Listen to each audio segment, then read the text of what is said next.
Bem-vindo à sessão das questões e das respostas. Vamos estar aqui durante um bocadinho para tentar responder algumas das questões que foram sendo colocadas. Não vou mencionar nomes das pessoas que colocaram as questões por uma questão de proteção de dados, mas penso que depois cada um pela pergunta ou pela forma que é colocada, vão perceber que é a vossa resposta. Outras perguntas acabamos por não personalizar porque há perguntas que são semelhantes, portanto, há dúvidas que são de várias pessoas e por isso, de uma forma geral, acabo por englobar várias perguntas na mesma resposta. Então, uma questão que é sempre colocada, várias dúvidas, tem a ver com muitas oscilações, tanto as tensões sobem como descem. Num dia tenho 10,6, outro dia tenho 8,4, 14,9, por exemplo. Portanto, isto tem muita influência, como nós já fomos falando ao longo das várias sessões que fomos fazendo, tem a ver com uma característica que tem a ver com a variabilidade da pressão arterial. E isto é preciso confirmar com alguns métodos para confirmar como é que anda a pressão arterial. E depois também tem a ver com a forma como a pessoa avalia a pressão arterial, que aparelho é que estão a usar, se é um aparelho validado, se é um aparelho de braço, se é um aparelho de pulso, porque o que está validado são os aparelhos de braço, nesta fase, e, portanto, em que condições é que avaliaram a pressão arterial? Porque se num dia estavam estressados e cheios de pressa e não fizeram o relaxamento adequado, e no outro dia mediram a pressão arterial, mesmo antes de sair a correr, portanto, vai haver variações na pressão arterial. E, portanto, se vocês, ao medir a pressão arterial, começam a perceber-se que tem grandes oscilações, aí o conselho que fazemos é fazer seguido durante 7 dias, avaliar de manhã quando se levantarem e à noite antes do jantar a pressão arterial. Sempre 2 medições seguidas. Apontem, registrem no papel e depois falem com o profissional de saúde para ver qual é a melhor metodologia ou o que é que poderão fazer. Se o profissional de saúde tiver dúvidas, ainda pode pedir o exame que faz a avaliação da pressão arterial durante as 24 horas, a mapa de 24 horas. E, portanto, isto foram várias dúvidas colocadas tendo a ver com estas oscilações. Porque, como já foi sendo falado também ao longo da semana, há vários fatores de risco que podem influenciar na pressão arterial. O stress, a parte depressiva, se a pessoa nesse dia dormiu pior, portanto, há uma série de características que podem influenciar. Vamos aqui então ver outra pergunta. Uma dúvida que também é sempre colocada. A minha tensão está sempre muito junta, apesar de tomar a medicação diariamente. E esta pessoa coloca aqui que o valor, pelo menos neste dia que avaliou, que estava 15,9,5. Portanto, primeiro alerta é que este valor não é de todo um valor controlado. E, portanto, aí convém falar com o profissional de saúde para acertar a medicação, porque a medicação não está a ser eficaz. Depois, a questão da pressão arterial junta não tem problema, pelo contrário, preocupa-nos muito mais quando os dois valores começam a se afastar muito. Quando tem uma pressão sistólica ou máxima muito alta, tem uma pressão diastólica muito baixa.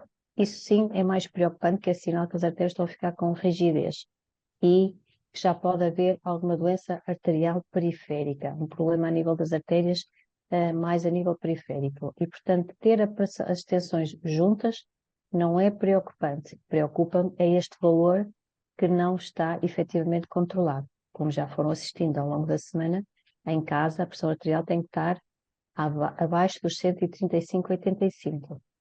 Vamos ver outra pergunta.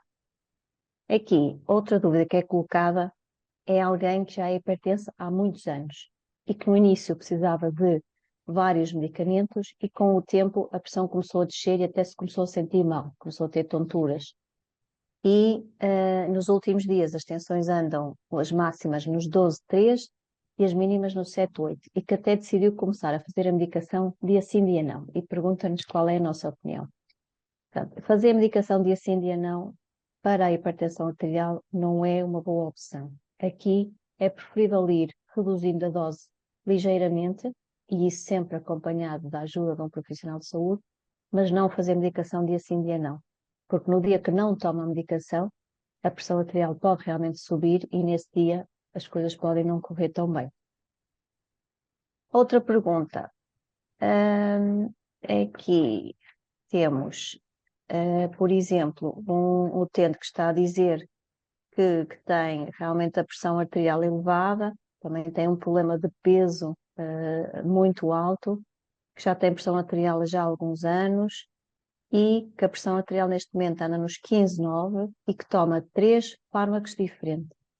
Toma um Igruton, que é da família dos diuréticos, toma uma lercanidipina e toma um losartan, que são 3 medicamentos de classes terapêuticas diferentes, mas separados.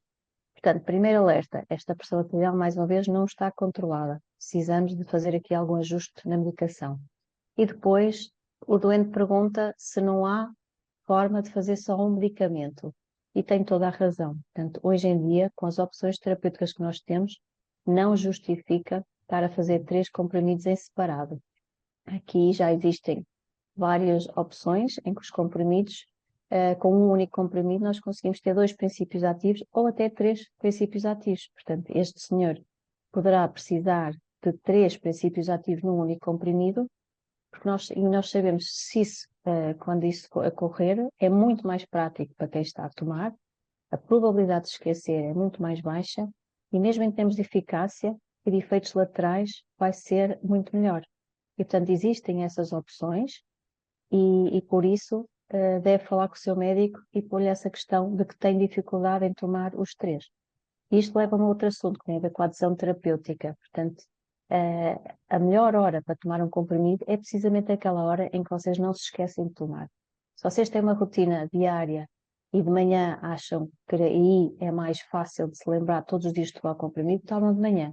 Portanto, não é obrigatório tomar os comprimidos, por exemplo, à noite, tem que ser numa hora em que vocês têm a certeza que depois que não se vão esquecer. E também dissemos algumas dicas, se ainda não ouviram, vão ouvir, para não se esquecer de tomar a medicação. Uma das perguntas foi acerca das cápsulas da Adalat cápsula mole estarem esgotadas, como forma de reduzir a pressão arterial nas pessoas ventiladas por via nasal ou sublingual.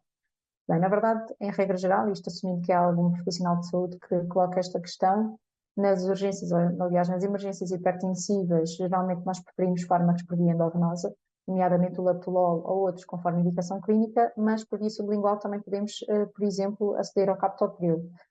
O Adalat não é um fármaco, aliás, o da ação rápida não é preconizado, até porque pode dar mais efeitos ou efeitos um bocadinho menos esperados ou com reduções muito abruptas da pressão arterial, portanto, na verdade, nem sequer será o fármaco mais indicado.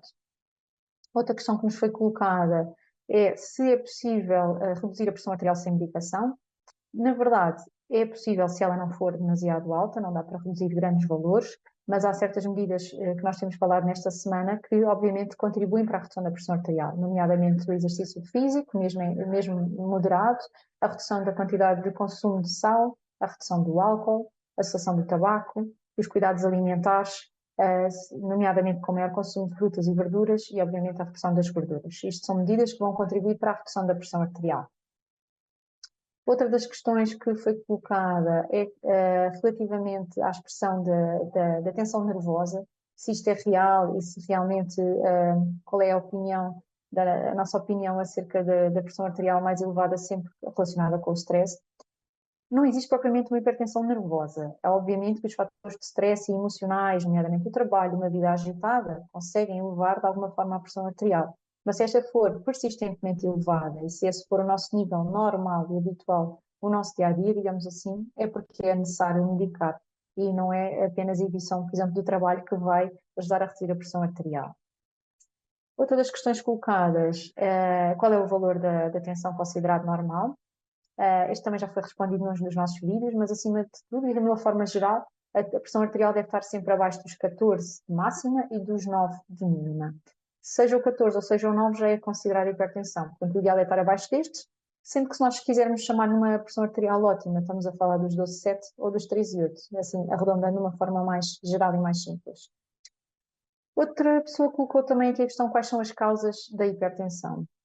Ora, obviamente que há várias causas, geralmente nós não chegamos a uma causa óbvia e chegamos sim mais facilmente aos contribuintes, nomeadamente o excesso de peso, o tabaco, uma alimentação desequilibrada, o álcool e o excesso de consumo de sal, mas também há algumas causas que podem ser investigadas pelo médico e que geralmente se encontram em pessoas mais jovens e que estão relacionadas com o rim, com a tiroide e outras que podem ser investigadas consoante determinadas características clínicas. Portanto, é mais fácil pensarmos para a população em geral em fatores contribuintes do estilo de vida e as causas mais específicas devem sempre ser investigadas por um médico. Obrigada.